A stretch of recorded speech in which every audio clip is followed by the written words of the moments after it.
Around 5,000 years ago, one of the largest and most powerful empires in history emerges on the banks of the Nile. Ancient Egypt. Monumental temples, tombs and metropolises bear witness to the power of this fascinating civilization. Yet Egyptian culture is also considered strange and mysterious to this day. International researchers explain the world of the godlike pharaohs and the everyday life of their subjects. The Egyptian empire endured for 3,000 years. What is the secret of success of this advanced civilization on the Nile?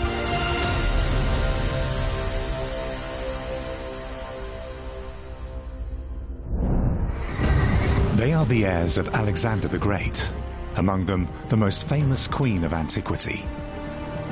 The Ptolemies rule Egypt longer than any other dynasty. It's a last heyday on the Nile and an era of great changes. The Ptolemaic dynasty transmitted Egypt, ancient Egypt, to the modern European world. And yet with them, the history of ancient Egypt ends. What's the Ptolemies' formula for success? And why did their empire collapse in the end?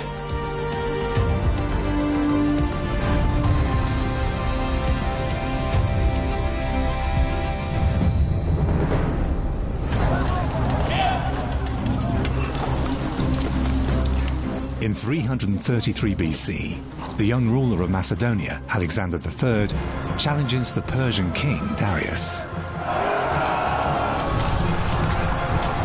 The opponents meet at Issos. The Macedonians are clearly outnumbered. Victory seems impossible. With a daring cavalry charge, Alexander turns the tables on the Persians. He puts their king to flight and defeats his army. If he pursues him now, he has a chance to destroy the enemy once and for all. Yet Alexander decides against it. He wants to move south, to the legendary empire of the pharaohs. Ancient Egypt has existed for more than 2,700 years, with its magnificent buildings, its mysterious religions, and its immeasurable riches. However, the great days of Egypt have long passed. In the 6th century BC, the Persians made Egypt one of their provinces. Like all subject peoples, the Egyptians must pay tribute to the great king, as is shown on the relief in his capital, Persepolis. After his victory over Darius, Alexander wants to end Persian rule in Egypt and win the throne of the pharaohs for himself. The Macedonian king leaves nothing to chance. Alexander was brilliant. He knew that you didn't just take over a country by force. And he decided, for whatever reason, that he liked Egypt a lot. And he figured out a way to win the hearts and minds of the ancient Egyptians. Alexander's first journey takes him to the capital, Memphis. There, he sacrifices a live bull to the god Apis in the local sanctuary. Alexander thus deliberately sets himself apart from the Persian rulers, who it is said had killed the Apis bull in Memphis. An ancient author claims that following this outrage, the Persians were hated throughout Egypt. The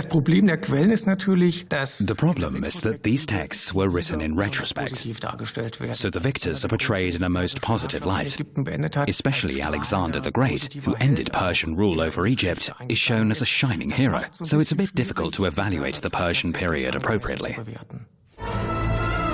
The Persians don't merely rule, they also bring innovations into the land on the Nile, such as the camel. Until then, donkeys were the main means of transportation. The undemanding animals make it possible to open up entirely new routes through the desert. The Persians also improved the infrastructure of the country. They dig a canal connecting the Nile with the Red Sea. It allows fast and easy travel between Persia and Egypt.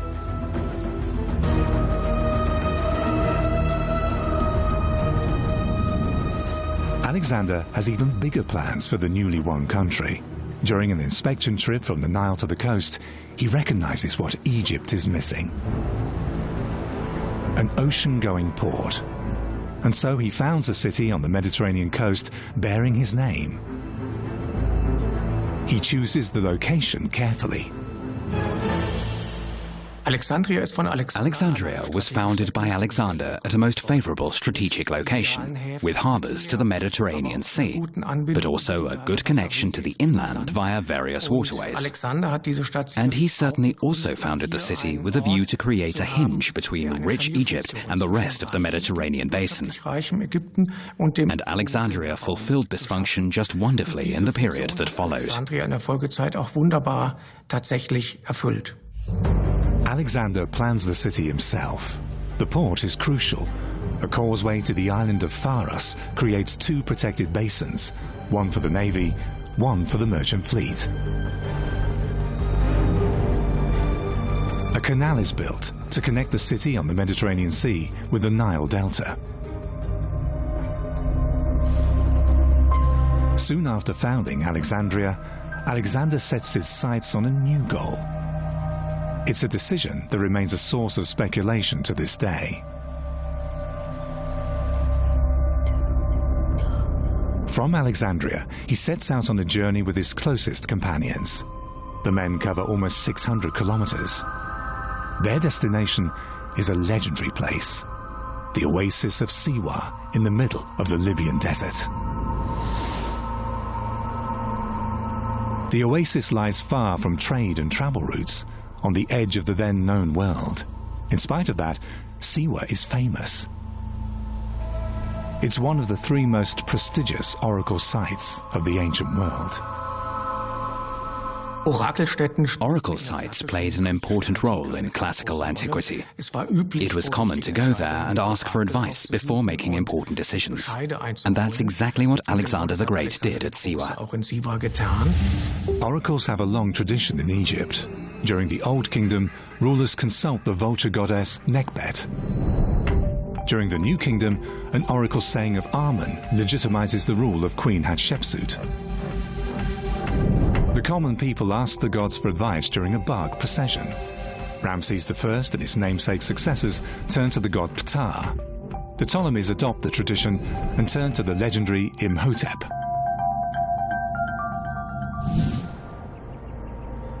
Like a hidden garden, the oracle site of Siwa lies in the middle of an impassable wasteland. It's the westernmost point of the Egyptian Empire. On the Siwa Plateau stands a temple built by the pharaohs in the 6th century BC. Yet archaeological finds suggest that the site is much older. The temple is dedicated to Amen, the highest deity of the Egyptians. What exactly happens during Alexander's visit to Siwa remains a mystery to this day, since officially no one is present when he visits the oracle. One source relates that Alexander asked the god Amen if he was his father. As in the temple of Siwa, Amen is represented throughout Egypt as a ram, the symbol of strength and fertility.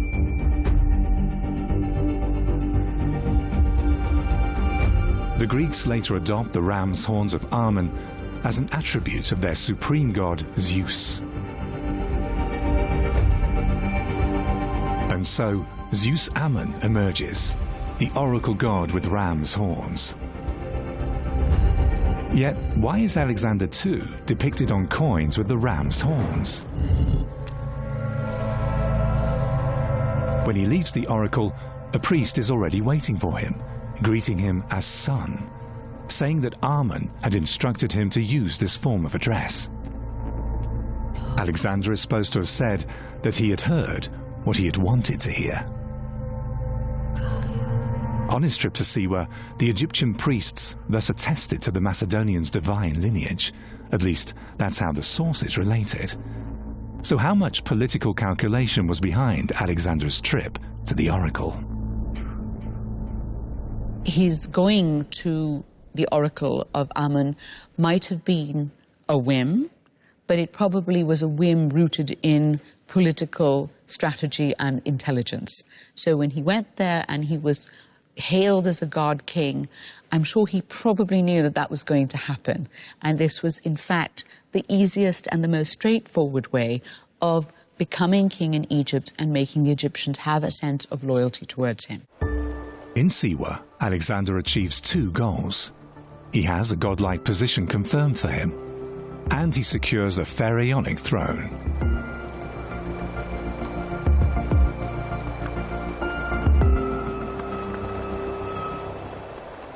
Presumably, Alexander also wants to gain control over new trade routes, since with the introduction of the camel, Siwa may have become an important stop on the way through the desert.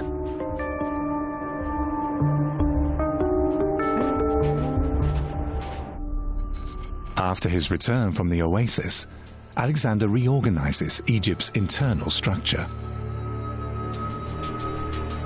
He appoints Macedonian generals as commanders of the army. Egyptians will now solely serve in administrative positions, and he secures himself the support of the priesthood. The new pharaoh sees to it that the religious elite regain their offices and privileges, just as before the Persian period. This is also evident in the old temple complexes. Some are lavishly restored thanks to the financial support of Alexander. In return, he's depicted as an Egyptian pharaoh on several temple reliefs. In March 331 BC, Alexander leaves Egypt after less than 4 months. However, his short stay will change the country forever. Yet Alexander too is no longer the same. As a divine ruler, he conquers half the world. Until he dies in Babylon, just 32 years old. The pharaoh from Macedonia never saw Egypt again.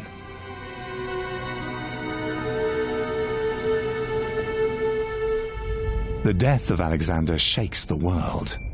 The empire of the Macedonian king extends over parts of Europe, Asia, and Africa. Yet no one is able to follow in his footsteps. His empire breaks up. Alexander's generals divide it among themselves. For a long time, they had fought side by side. Now Alexander's former companions are at odds over his vast inheritance. They go down in history as the successors, or diadochi in ancient Greek. One of them is Ptolemy. The childhood friend of Alexander has made it to the rank of general and became one of the 7 personal bodyguards of the king. Now he wants to rule himself. Ptolemy I, the founder of the Ptolemaic dynasty, had been able to secure Egypt for himself relatively early. An excellent choice, as it turned out, since Egypt was economically prosperous and could be defended comparatively well. From here, Ptolemy plans his next steps. In 321 BC, he pulls off a coup. He seizes Alexander's body, which one of the other diadochi wanted to take to Greece. Ptolemy has it brought to Egypt, to its capital, Memphis. It's a tremendous gain in prestige, since whoever possesses the corpse can present himself as the legitimate successor of Alexander. Yet Ptolemy thus ignores the express wish of his dead friend. Alexander wanted to be buried in the oasis of Siwa, the place where he had learned of his divine descent. At Siwa, there's an important necropolis from the late Egyptian period. A huge complex with thousands of tombs carved into the mountain of the dead. The cemetery is used until the Roman era. Some believe Alexander is buried here. Alas, his tomb has never been found. It's probably only a legend that the Macedonian was buried here. He probably found his final resting place in Alexandria. Soon after the seizure of the body, Alexander's successors waged bloody campaigns against each other. They go down in history as the Wars of the Diadochi. The Egyptian empire benefits from its natural borders. An invading army from the Levant suffers heavy losses in the northeastern Nile Delta while trying to cross the river. Its soldiers fall victim to hungry crocodiles and wild hippos. Ptolemy triumphs. In 304 BC, he declares himself king of Egypt. As ruler and founder of a new dynasty, Ptolemy wants to make a clear statement. He launches several major building projects in newly founded Alexandria. The new Egyptian metropolis on the Mediterranean is intended to herald the power and durability of the Ptolemaic dynasty. One building stands out. The lighthouse. With a statue of the sea god Poseidon, it becomes the landmark of the city and will be counted among the 7 wonders of the world. Yet the lighthouse, or pharos, isn't merely an object of prestige. Its fire also serves as a beacon guiding ships to the great seaport of Alexandria. It may even have burned 24/7, as fire causes smoke, and smoke too can be seen from afar. And the higher it rises into the sky, just think of the Native Americans with their smoke signs, the better the tower could serve as a beacon. The lighthouse is said to have been up to 160 meters high, higher than the Great Giza Pyramid. Construction took about 20 years and was not completed until after the death of Ptolemy I. The tower is emblazoned by Egyptian sculptures. At the base, there are 12-meter-high stone figures representing Egyptian mythology.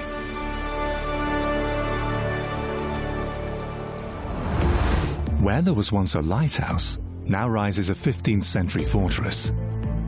Back then, the Mameluke rulers used the ruins of Ptolemy's Pharos for its construction. To this day, it guards the port of Alexandria.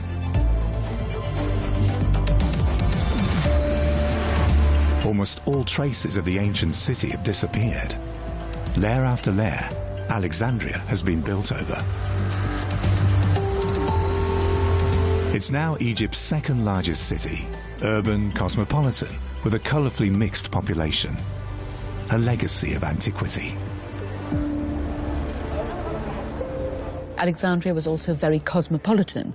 You had Egyptians, you had Greeks, you had people from all over the Near East, Libya, and all throughout the Mediterranean and African world, converging in this place. So it was a place for traders, for politicians, for people of learning, and also lots and lots of religions. So it was a real cocktail, and it was a sort of a powerhouse for ideas of all sorts. Alexandria becomes a melting pot. It's the port of call for ships from all over the eastern Mediterranean looking to trade with wealthy Egypt.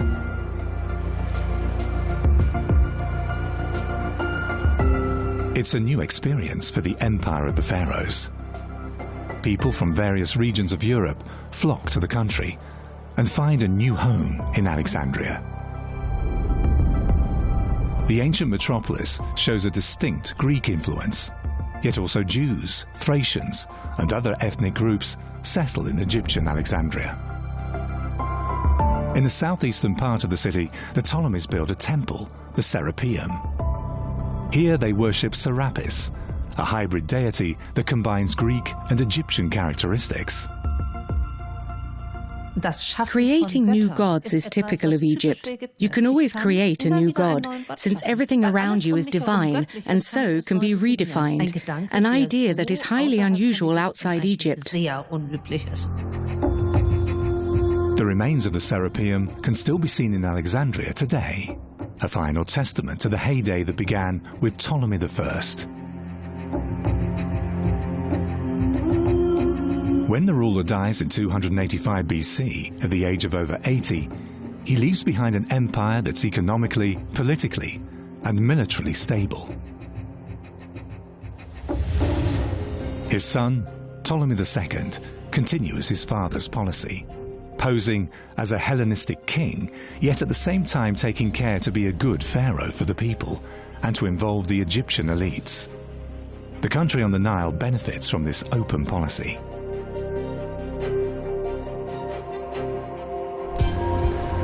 In 278 BC, the new ruler marries. His bride bears the name of Arsinoe. What's special, Arsinoe is a sister of Ptolemy. As Philadelphos, the sister-loving one, the ruler can refer to both Greek and Egyptian models. The Ptolemies justify sibling marriage by two traditions. The Greek tradition, as the god Zeus has married his sister Hera, and that in ancient Egypt there were cases of sibling marriage in the pharaonic royal family. For the Ptolemies, this will be their trademark. They use this as a way of keeping the power. From now on, they stage themselves as a divine couple. A contemporary poet jests, "He thrust a sting into an unholy hole," lines for which he pays with his life. Arsinoe is one of the Egyptian queens who is deified even during her lifetime.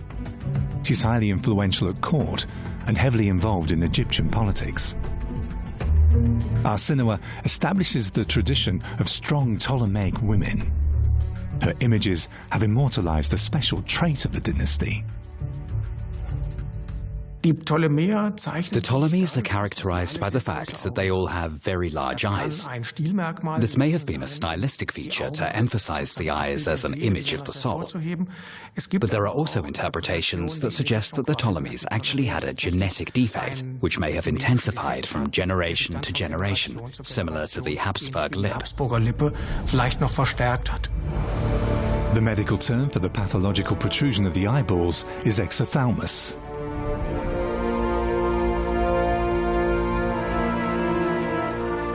On the Nile island of Philae, on the southern border of Egypt, Ptolemy erects a magnificent temple for Arsinoe, a legitimization of the new family policy carved in stone.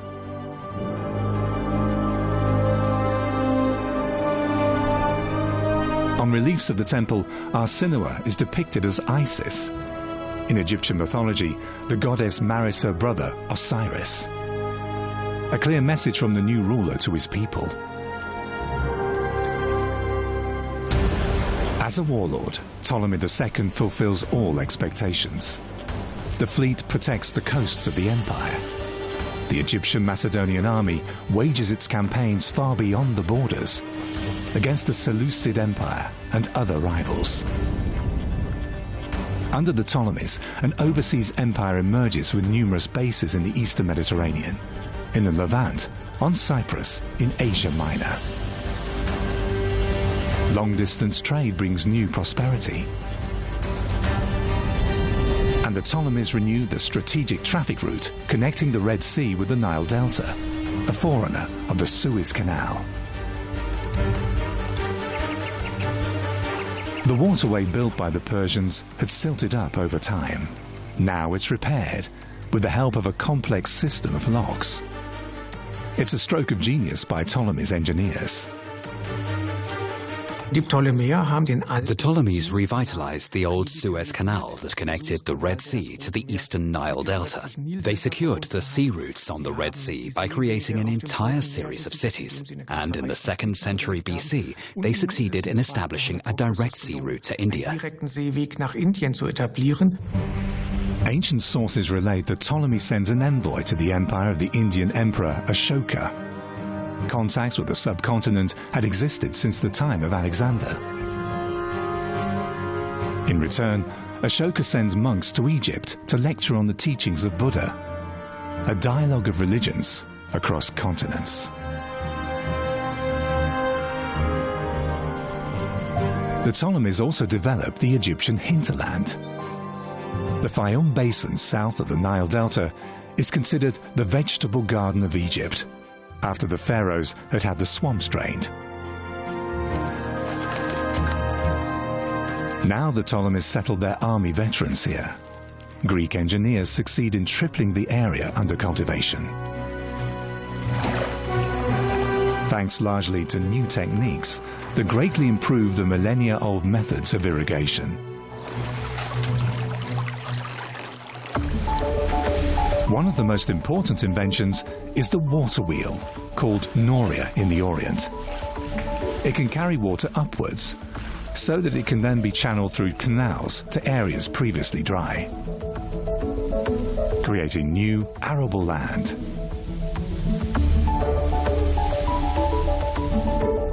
The oldest known water-powered balers date from the Ptolemaic era. Innovations such as the Archimedean screw and the pressure pump of Ctesibios are intended to improve irrigation of the fields. Yet apart from technical inventions, the Ptolemies also bring a new food culture to Egypt.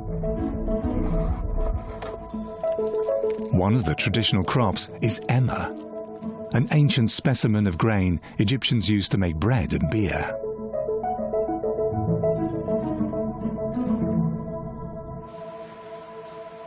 Under the Ptolemies, the Egyptian diet expands. Greeks and Macedonians had their specific ways of life. They cooked with olive oil, they liked to drink wine, and to eat products made from wheat and barley. Products that were not grown on a large scale in Egypt before. Now the new settlers from Greece and Macedonia bring ever more of these products to Egypt. About 40 new settlements emerge in the Fayum Basin. The largest is Karanis. The desert has reclaimed vast areas of it. Yet 2,000 years ago, there were flourishing gardens here and vibrant life.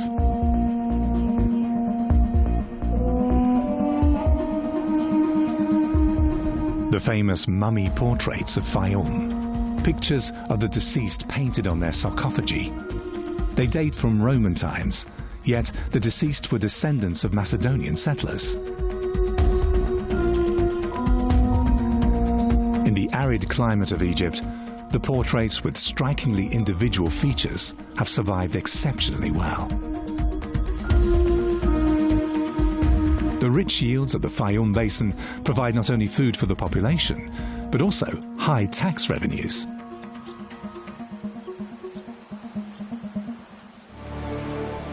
It's thanks to this abundant income that gigantic building projects such as those in Alexandria become possible in the first place. The wealth of the Ptolemies is legendary. The dynasty is supported by a Greek-Egyptian upper class that gets well paid for its loyalty. Among the few archaeological traces from antiquity that can be found in Alexandria today are the catacombs of Kom al-Shukafa. In Roman times, they served as the final resting place of wealthy citizens. To this day, the catacombs bear witness to the crossover between Egyptian and Greco-Roman culture. Alexandria was hugely important as a melting point. I mean, you literally see the melding together in some of the necropolis, some of the tombs, Anubis wearing, Roman armor. I mean, it is literally a melding of the ancient Greek and the ancient Egyptian traditions. In Alexandria, something new is emerging from different ancient cultures. The knowledge of the world is to be gathered in the legendary library. As a consequence, Alexandria replaces Athens as the intellectual hub of its time. Although the library was celebrated in antiquity, it's still unclear how it was destroyed. Perhaps by a severe seaquake that shakes the Mediterranean Sea in 365 AD, when a devastating tsunami hits the coast of Egypt. The palace district of Alexandria, where the library is located, is destroyed by the tidal wave. So it's likely that the ruins of the library are now at the bottom of the sea. An unexpected boon for archaeology. Since the 1990s, divers have been searching the waters off the coast for the sunken remains of the city. Over the years, they've recovered numerous finds from around Alexandria. Alas, there is no trace of the library.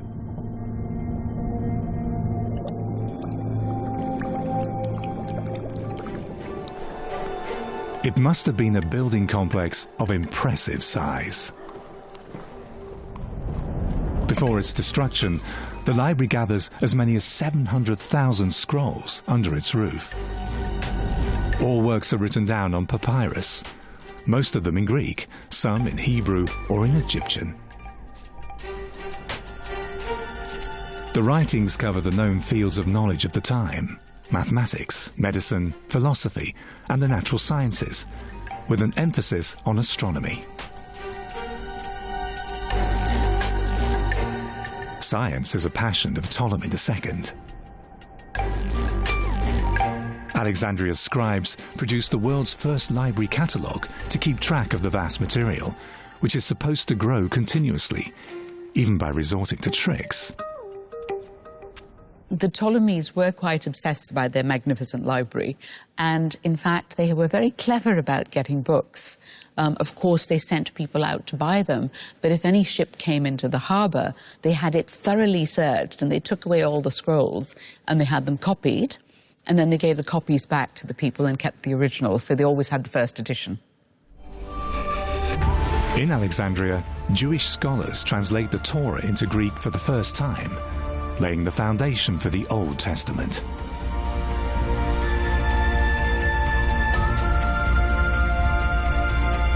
An Egyptian priest, Manetho, writes a history of the Egyptian royal dynasties from their beginnings. It has remained the reference point for any chronicler of ancient Egypt to this day.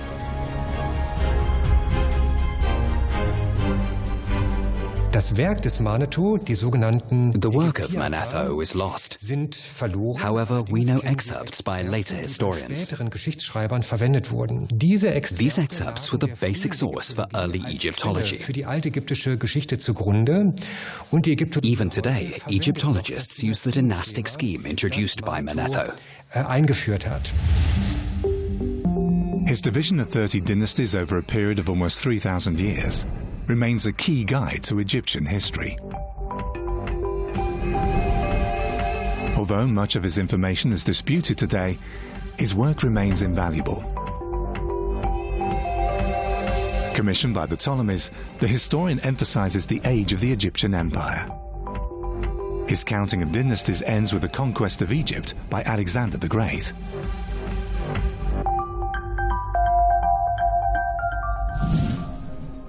Yet Alexandria is not just about books and theoretical knowledge. Attached to the library is the Museum. Here, the scholars of the time conduct research. For instance, the physician Herophilos, who is considered the father of anatomy. He's said to have performed the first scientific autopsies on human bodies in Alexandria in the 3rd century BC. For the first time, the circumference of the Earth is calculated correctly by Eratosthenes, establishing geography as a scientific discipline. Euclid writes the most important book on mathematics in Alexandria and proves the theorem of Pythagoras. The mechanism of the water clock is refined here.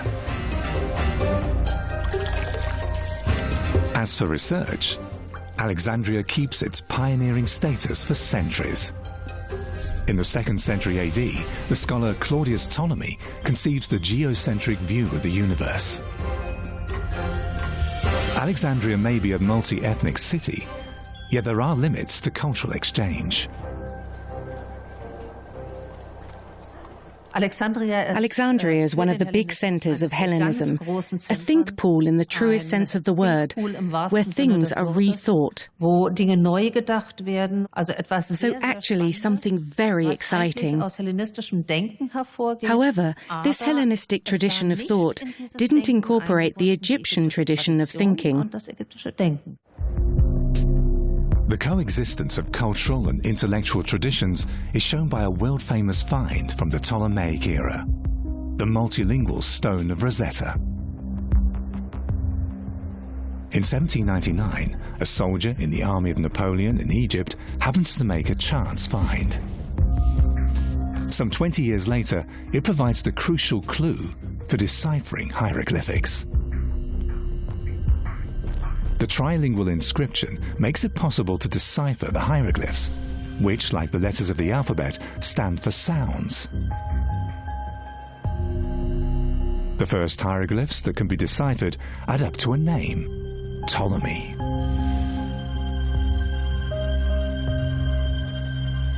The inscription from 196 BC pays homage to the dynasty. Yet at this time, the decline of the Ptolemies has already begun. Their empire is on the defensive. The Egyptian army suffers defeat after defeat against its arch-enemy, the Seleucid dynasty in Syria. Yet Egypt succeeds in preserving its sovereignty. However, with increasing pressure from all around, the Ptolemies gradually lose their overseas possessions. That they're still able to assert themselves as a major power is due to a new player on the political stage: Rome.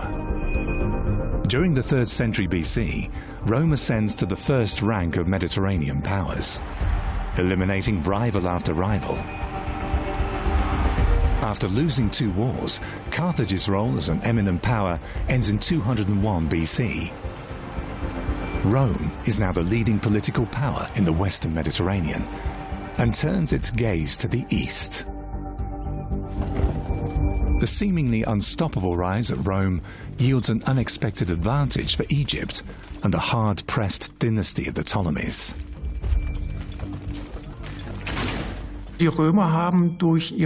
By expanding into the eastern Mediterranean, the Romans stabilized Ptolemaic rule, as Rome's wars until the middle of the 2nd century BC were usually fought against potential enemies of the Ptolemies. This way, the Romans played into the hands of the Ptolemies. Ptolemy VIII rules Egypt from the mid-2nd century BC. Alas, he has an image problem. As is tradition with the Ptolemies, the VIII likes to flaunt the wealth of his dynasty.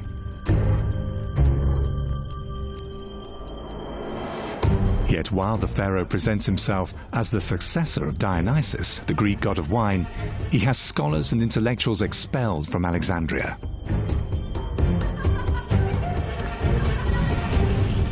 They take revenge in their own way. They revile Ptolemy VIII not just as a pleasure-seeking drunkard, but also as a tyrant and a cruel ruler who cares little for the welfare of his subjects.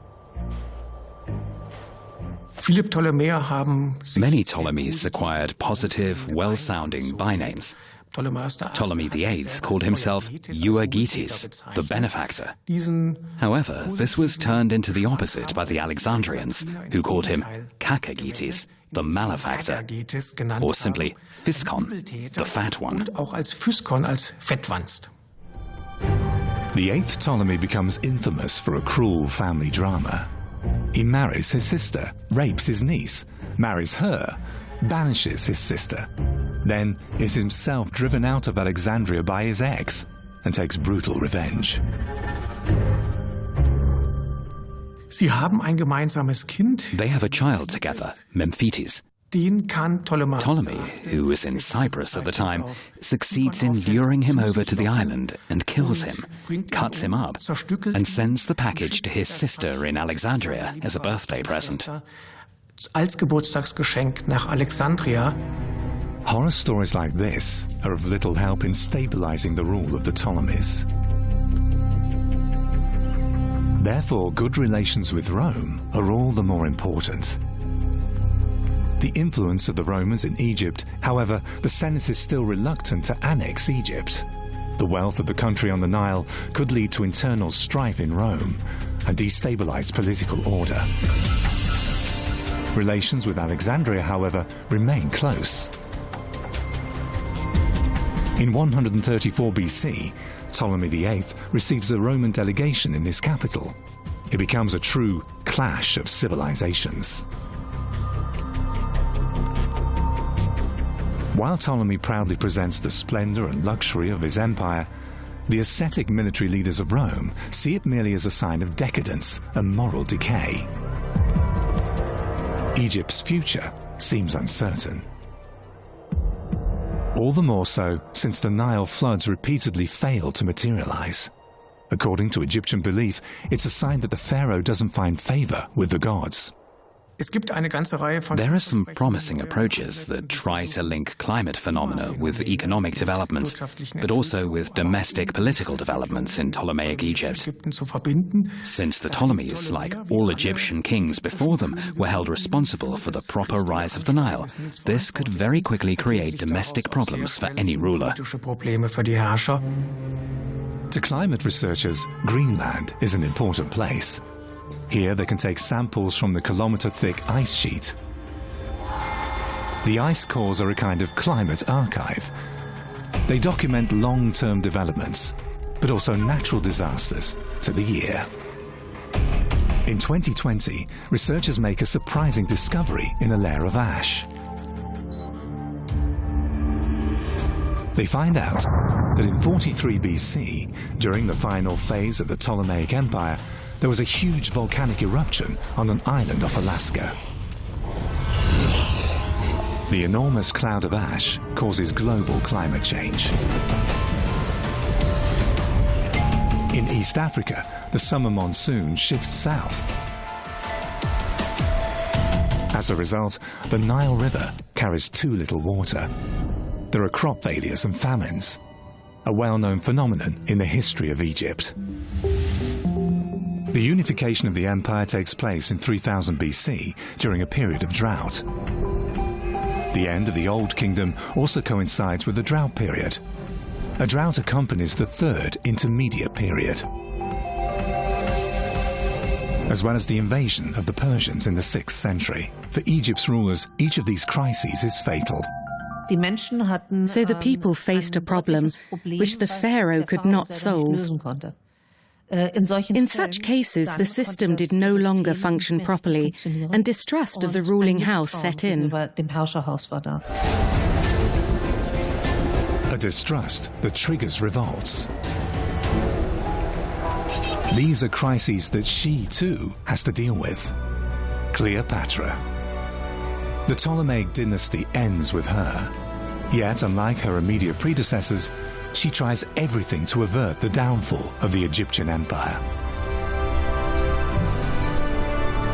Cleopatra VII was an extraordinary ruler for the Ptolemies because she seemed to have been interested in Egypt, had a sense of responsibility, was one of the few Ptolemies in the later part of the dynasty to have actually travelled through the country. She seems to have known Egyptian, the language, not just spoken in Greek. So she had a real appreciation and care for her country, which was not the norm for the Ptolemies. Cleopatra's reputation remains shrouded in legend to this day. Was she really a classical beauty, as this bust of her suggests? We don't know what Cleopatra looked like. There are written sources and there are visual ones. I would argue that none really reflect reality. What probably comes closest to her appearance are the coins. According to that, her appearance was striking but not particularly attractive. In her profiles on most of the coins, an expressive nose and a determined face stands out. Ancient sources emphasize Cleopatra's intelligence, her grace, and her resourcefulness. For example, she's said to have smuggled herself into Caesar's palace, hidden in the carpet.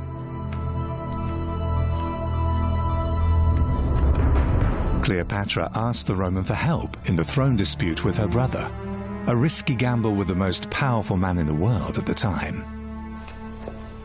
She's contending with this colossal giant, an empire now that dwarfs even that of Egypt at its greatest extent, Rome. I mean, Rome was so powerful. And I think maybe Cleopatra, I would like to think, was doing her best to navigate Egypt around and with this gigantic power of Rome. At the time of Cleopatra and Caesar's first meeting, Rome has long been the undisputed leader of the Mediterranean world. Caesar himself has pushed Rome's boundaries even further. So far, Egypt has been able to maintain its independence. Yet the future of the Pharaonic Empire is already inextricably linked to the fate of the Roman Empire. In Alexandria, Cleopatra and Caesar forge an alliance that benefits both.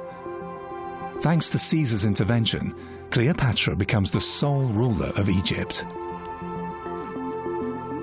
Caesar, for his part, gets a reliable partner who secures him the wealth of Egypt, above all, the grain supplies for Rome.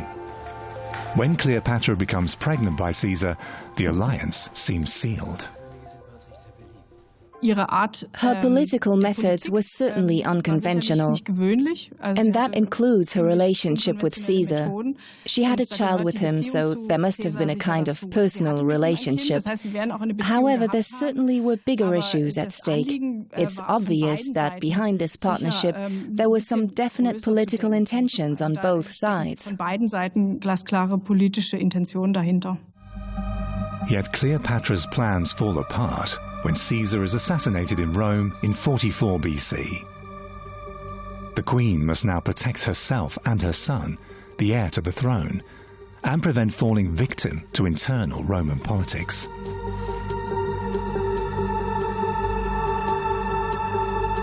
At the Temple of Dendera, there's a huge relief on its southern outer wall. It shows Cleopatra as the pharaoh with her son Ptolemy XV, also known as Caesarion. As her designated successor, he wears the double crown of Egypt, while Cleopatra sacrifices to the gods. A decree from 33 BC bears the signature of Cleopatra. Under it is written in Greek, "Genosthoi, so it shall be." It's the only known handwritten record of an ancient Egyptian ruler.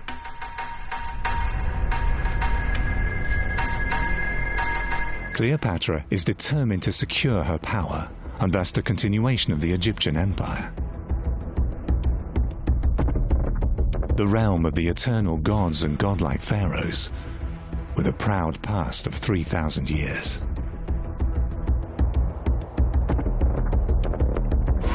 As for the complicated relationship with Rome, Cleopatra makes the most of it. After Caesar's death, she manages to win over Rome's new strongman, Mark Antony. In Alexandria, she gives the Roman general a triumphant reception. Both appear side by side for all to see.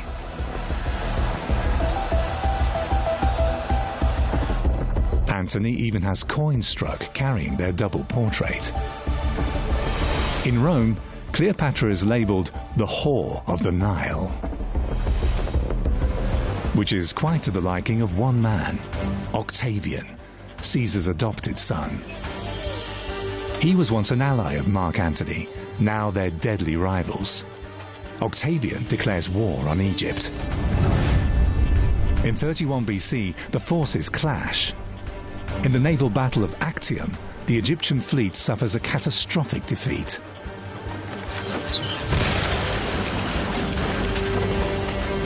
At the last moment, Cleopatra escapes with a handful of ships and flees to Alexandria.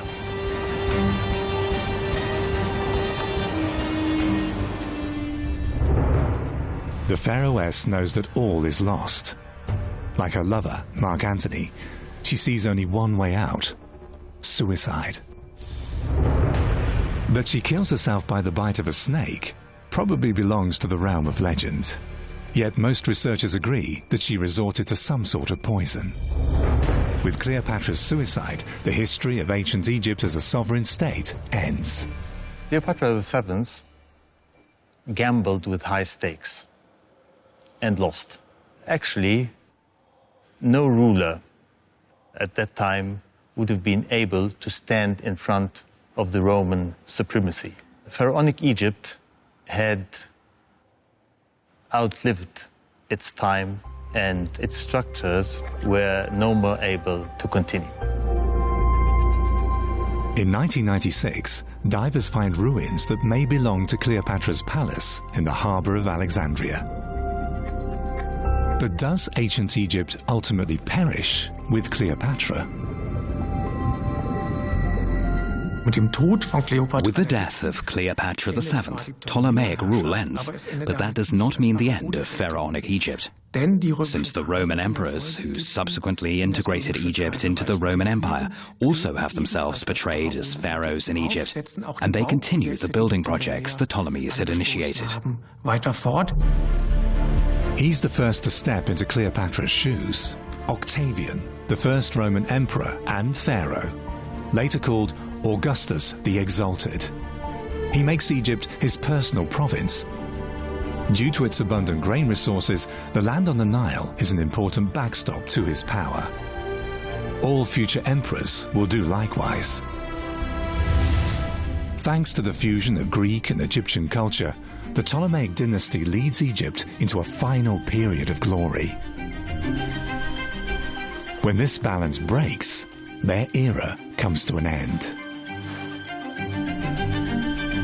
Yet Egypt continues to fascinate us to this day.